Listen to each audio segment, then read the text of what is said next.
What's going on, guys? Welcome back. It's Hal, and today we're going to be tackling the Jecht and Auron banner review for you guys. So a lot of you guys have been highly anticipating these units. Are they going to live up to your hype?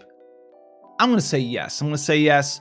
But let's see exactly how, guys. So let's start in here with the Brother 3-star base, 5-star max unit here. His TMR is the Brother's Goggles, and it gives you 20 attack, 20 defense, 30% water resistance, and nullifies blind. Really not that strong of a TMR. I wouldn't worry about getting it at all whatsoever in any way. Strong weapon selection because, you know, he's an engineer. He can use pretty much everything. He's got nap tackle, wither tackle, and some Albed named moves here. But at the end of the day, doesn't do anything absolutely insane. He's got 70% water resistance in a quick hit chaining family, but 3-star base form in the 7-star era with no insane skill to make him stick out. So he's nothing but a TMR, and his TMR is not good. Sorry, brother. Maybe in 10-2. Now, going into Belgiumine here, her TMR is cognizant of the truth, and it is 40% magic and 10% evil magic. It's okay. At the end of the day, it's nothing super insane. It's fine, but not broken, right? Because if you're using evil magic skills that actually want to use evil magic, you need magic in spirit and evil magic, so that's kind of fine. And if you're doing evil magic just for Esper summon damage, right? You're trying to summon Leviathan or Bahamut or something, the magic on it doesn't matter, so you just go and craft 10% evil magics as a craftable materia. So at the end of the day, TMR, it's fine. That's about it. You know, nothing super insane, nothing that you need for his summoner build or anything crazy like that. Her and herself, she's got dual cast skills except for 200 years of study. Okay, which is pretty fine. But at the end of the day, she doesn't really do anything super insane, right? She's got Ixion's power, Shiva's power, Ifrit's power, all Divine Ruination chaining frames and families. They're all 3.0 multipliers, okay? Unless you use 200 years of study, which makes them, you know, a 4.0 multiplier. She's got a bunch of different imperils as well with Divine Ruination Chain. So maybe in 10 minutes if you're still really far behind, but I don't see you guys leveling up Belgiumine just for that. She's got some evil magic. But at the end of the day, if you want a super easy summoner, just take Garnet as your 4-star base summoner still. Okay, so Belgiumine, she's fine. TMR, fine. Doesn't really stick out though. So next up, guys, is going to be Reagan's competition for Deadbeat Dad of the Year award. We got our big boy Jecht's coming, and his TMR says it all. Awkward fatherly love. Okay, his TMR is going to be 20% HP and MP passively, and then 50% attack equipped with a great sword. This is going to be a large sword mastery. Pretty strong. Large sword mastery, some HP and MP. Yeah, definitely get it if you're a large sword user. You get a Jecht. Do you need to chase after it though? No, not really. But if you do have the opportunity to pick it up, you're gonna want to put it on Jecht. Maybe if you don't want to use Jecht, put it on Heal or whoever you want to use that's using a large sword. Specifically, Jecht's gonna want to use it for his trust ability. Now his STMR is the Iconic Sword. It is a great sword, 176 attack with the effect of Royal Demeanor. This is not a two-handed great sword. It is a one-handed great sword. If it was two-handed, it would say it was two-handed right here. The effect is Regal Demeanor, which gives you 100% High Tide. So that's very, very, very strong. I like this much better for dual-wield builds. It's basically the great sword Iron arm of the world. You don't need to chase after it, though. It is a super TMR, 100% High Tide. Not really worth chasing after. It does have nearly 180 attack on a one-handed weapon, though. That being said, let's scroll on down for his weapon selection. Daggers, swords, great swords, axes, hammers, maces, and fist weapons. So very strong there. Armor selection: hats, helms, clothing, light armor, and heavy armor. So everything but robes there pretty much. No shields because we don't want to be doing shields on Jecht. Now Jecht does have Jecht Shot here. Okay, so he can imbue himself with water. Very strong. Jecht Beam. He's got Jecht Beam to recover a little bit of MP, do some little bit of damage, and petrify. So it's more so for his MP recovery. Triumphant Grasp, 1.2 multiplier to one enemy, 3.0 to all enemies, and then chance to inflict disease. So it's like a Blade Blitz style thing, nothing super crazy going on there. He does have double Quick Strike, which allows him to dual cast all of his skills in one turn except for Otherworld. Okay, Jecht Bomber increases your does physical damage of a 1.8 multiplier with an over 50% defense to all enemies, which is going to give you a 3.6 multiplier, and increase your limit burst gauge by 6 there when you use Jecht Bomber. Remember, this can be dual casted. All of his offensive skills can. Jecht Shot Mark III, 4.0 physical damage to one enemy with a 60% defense break for 5 turns. So if you were lacking a defense breaker, you can kind of fill in and do like a marginal defense break for you. Jecht Rush, physical damage 0.5 multiplier with North 50% defense. Physical damage 2.5 multiplier with North 50% defense. And the global exclusive buff of 75% water and peril for 3 turns to one enemy. This is the Divine Ruination chaining family. So Jecht can imbue himself and then do this, so you can, water Divine Ruination chain for the couple of water Divine Ruination chainers we have. I think Alola Lastwell is a water DR chainer. I think he does wind as well, but he can chain pretty well with Jecht Rush there as well. So not bad there. Hot Steel's quick hit family, 1.2 multiplier and then a 4.0 multiplier there. So it's like a backloaded quick hit, guys. So pretty strong there as well. If you have problem chaining quick hit, I'm sorry. You guys start doing some thumb exercises, man. Quick block, physical damage 1.8 multiplier to one enemy, mitigate damage taken by 20% for 1 turn of the caster, and then enable triple quick strike for 2 turns. Okay, that's all of his 6-star skills, so he gets the dual cast straight away, and he gets both DR and quick hit chaining as a 6-star character. So if you're relatively new, he does work well as a chainer for different chaining units. You can chain with the DR family and the quick hit family for those units that are strong in there. So you can chain with Kursames if you want to. You can chain with Hios and stuff if you want to, and obviously you can chain with other Jechts if you want to. Fake Out is his first 7-star ability here. 5-turn cooldown available on turn 1. Remove attack, defense, magic, and spirit break. Increase the modifier by 2 times for 3 turns for Hot Steel Jecht Shot Mark 3, and then enable triple quick strike for 3 turns as well. So very strong skill there. If you can triple cast or dual cast this on 1, which you should be able to, because you can dual cast everything but Otherworld. It says offensive skills, so if he gets the Frivia treatment, he'll be able to use Fake Out, dual castable. If not, you just have to use Fake Out by itself on 1. And it does give you that 2-point multiplier. Hot Steel, remember, it's going to apply to both portions of that skill there, so it's going to go from a 1.2 multiplier and a 4.0 to a 3.2 multiplier and a 6.0 backloaded. Very strong there.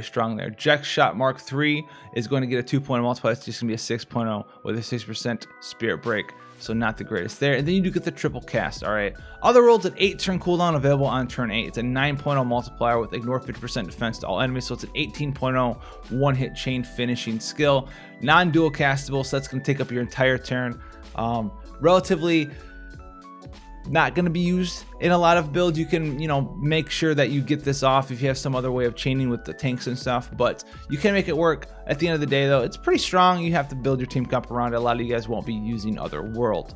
His passive's got Tackle Slip for 30% evasion, 20% MP, Vainglory's 30% attack with a little bit of High Tide, or not High Tide, but 1 limit burst crystal per turn. Increase your HP by 30%, attack by 50% equipped with a Greatsword. 200% base High Tide just in his kit. That's the High Tide. That's the part I want to get. 200% High Tide baseline, very strong. Then increase resistance to blind, sleep, and paralysis by 100%. Chance to counter physical attacks with Jacked Block up to 2 times per turn. We'll get to what that is in a little minute here. Increase your MP by 20%, your water resistance by 50%, and increase your MP recovery per turn by 5%. Superstar, level 56, 6-star ability here. Physical damage increased against beasts, birds, and demons by 50%, and you get True Double Hand 50% and True Dual Wield 30%. You're going to want to go most of the time for the True Double Hand due to the fact that he has double and triple cast in his kit, so that's pretty strong there. And then Blitz King, if you have his TMR equipped, which is that Great Sword Mastery TMR, he gets 50% more True Double Hand and 30% more True Dual Wield. Okay, so very strong there. So now you have 100% True Double Hand, 60% True Dual Wield. Still probably going to want to go for the True Double Hand. He gets a 20% defense passive at 115, and then at 120 gets Old Man Silhouette, 20% HP, 40% attack when equipped with a Great Sword, 20% MP when equipped with a Great Sword, and increase the modifier of Hot Steel, Jecht Beam, Jecht Bomber, Jecht Shot Mark 3, and Triumphant Grasp by 1.5, and then Jecht Rush and Otherworld by 0.75. But remember, those skills have ignore 50% defense in them, so that's why it's 0.75, because really, it's going to get doubled to 1.5 as well. So all of his skills get a 1.5 multiplier.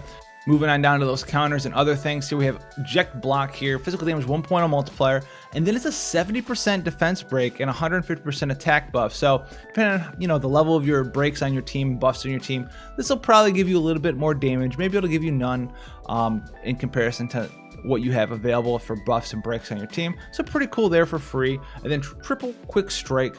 Obviously, it's going to be that triple cast that he can unlock. Now, speaking of triple cast, his limit burst at 7-star, 6-star, 5-star doesn't matter. Level 1, level 30 doesn't matter.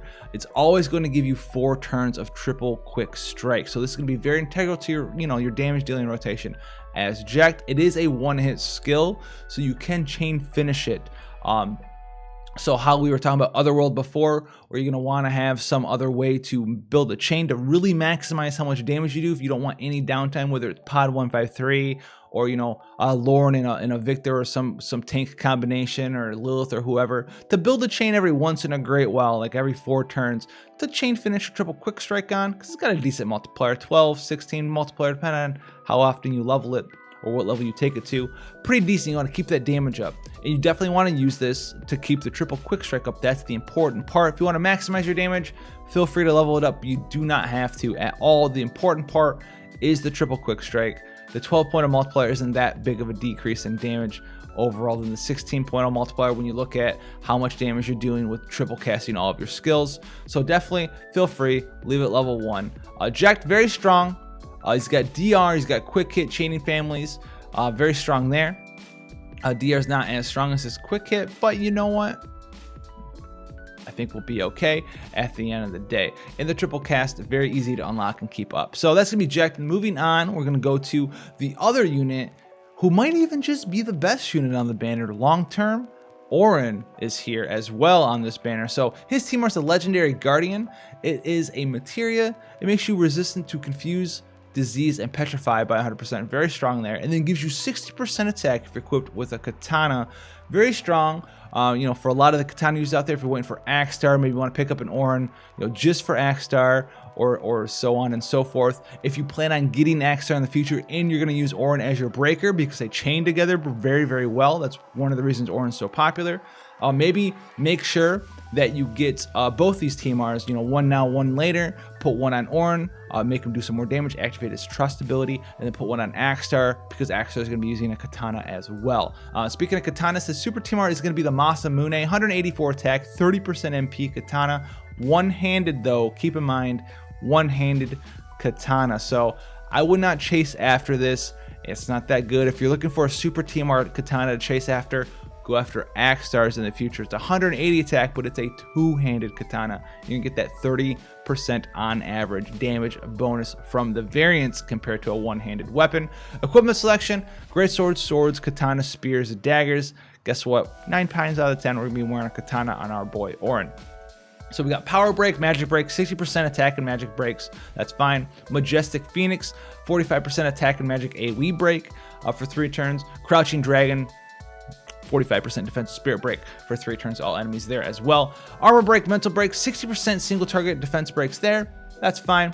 All par for the course, but these are all level, 1 abilities, 41 abilities at 5-star form. But you can see already that he's going to be a breaker. Banishing Blade, attack, defense, magic, and spirit break 50% for 2 turns.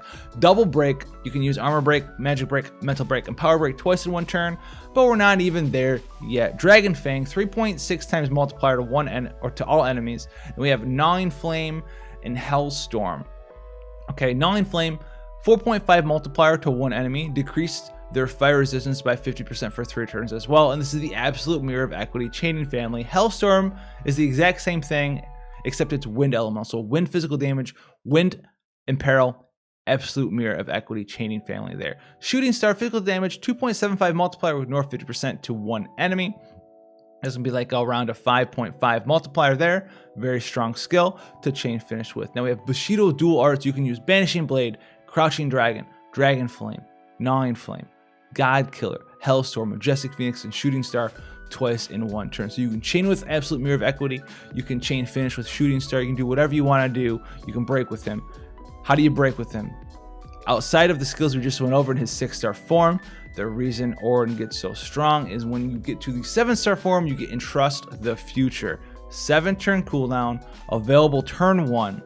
Decrease attack, defense, magic, and spirit by 70% for 3 turns to all enemies. Increase your team's attack, defense, magic, and spirit by 140% for 3 turns.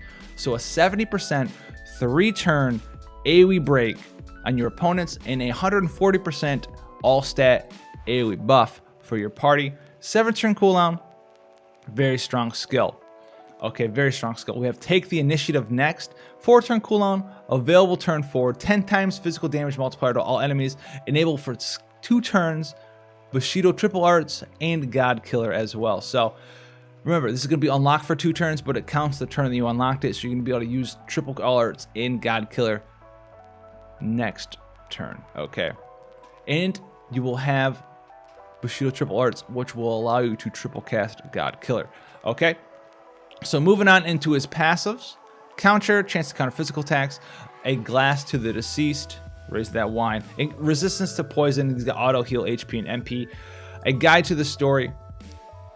No, the guide of the story, excuse me. Attack, defense, magic, attack, defense, and MP plus 30%. Mars Crest, 30% HP, 30% Earth Resist. One-Eyed Swordsman, 100% resistance to blind, 50% Katana Mastery. Ito Ryu, increase your equipment attack by 100%.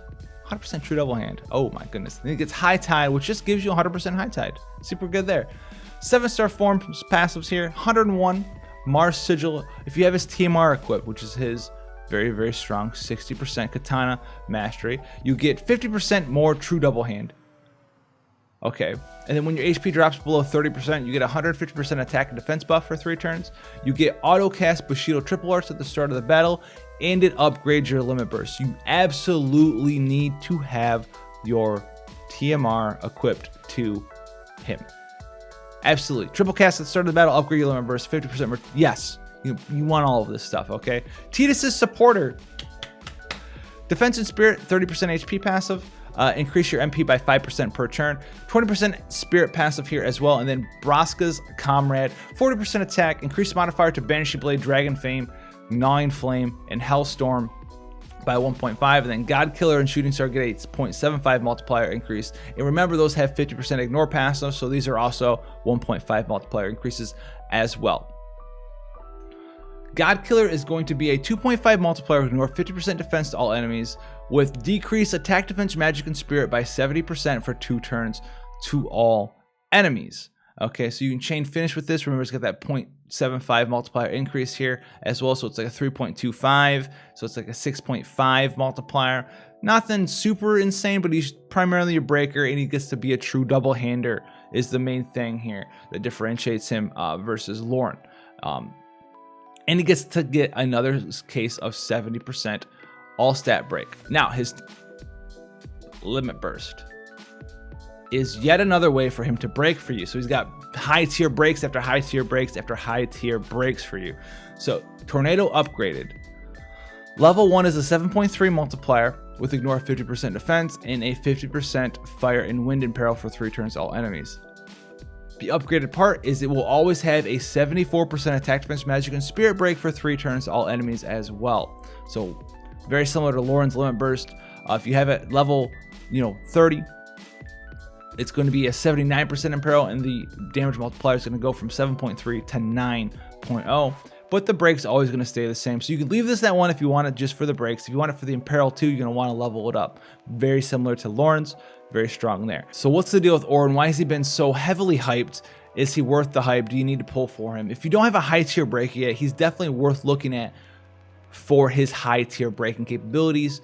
He also has a bunch of damage that he can do, but that's not what props him up. What props him up is the breaks. The breaks are so strong, 70% plus breaks. Those are what are going to be known as the high tier breaks for a long time coming. It wasn't until Locke came out just recently in JP that someone's actually been able to do an 84% attack, defense, magic, and spirit break, but he cannot do it on demand. It's attached to his limit burst, and it's like a desperation limit burst, which is like a kind of mechanic that they use to throw back to Final Fantasy VI, where the characters have to be under 20% HP as they limit burst to get it to go off. So very hard for that to happen.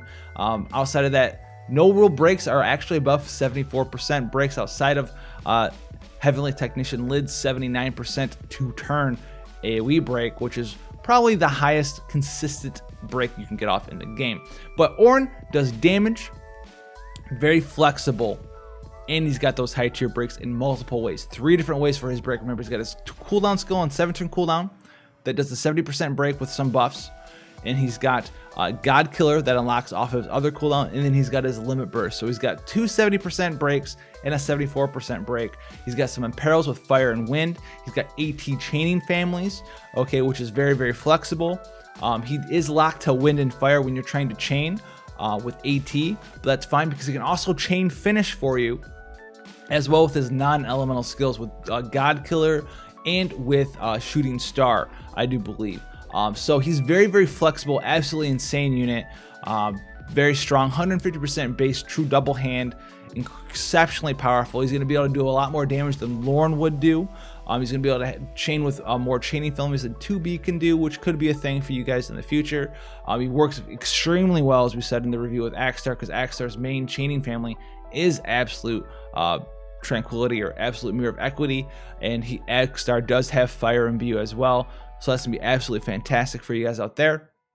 So they work very, very well together. And then the other thing that Auron does when you're building him as a chainer is a lot of the big drawback of true double hand right now, if you want to maximize your damage, is all of the big two-handed swords and great swords and katanas and stuff.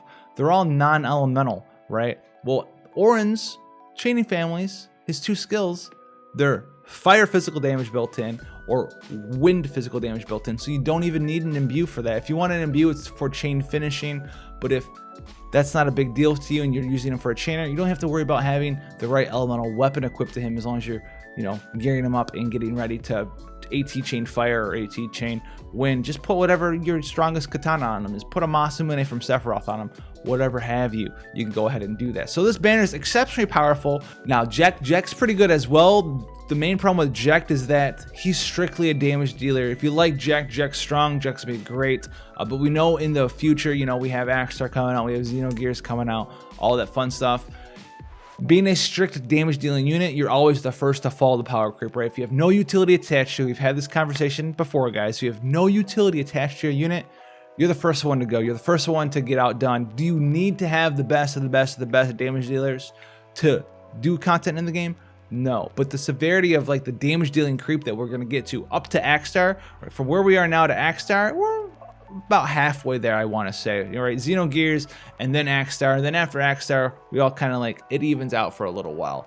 But we're like, there's a sharp increase where we are right now. So hopefully this helps you guys and make your decisions when it comes to the Final Fantasy X banner. I know there's a lot of information out there and opinions on it. I wanted to give you guys mine as always. I'll leave your feedback down below. Much appreciated. Tell me what you guys are going to be pulling on. Are you going to be pulling on Auron or not?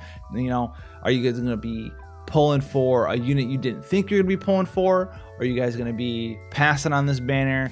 Are you guys good to go? You're still sticking with your 2B lid, Lauren?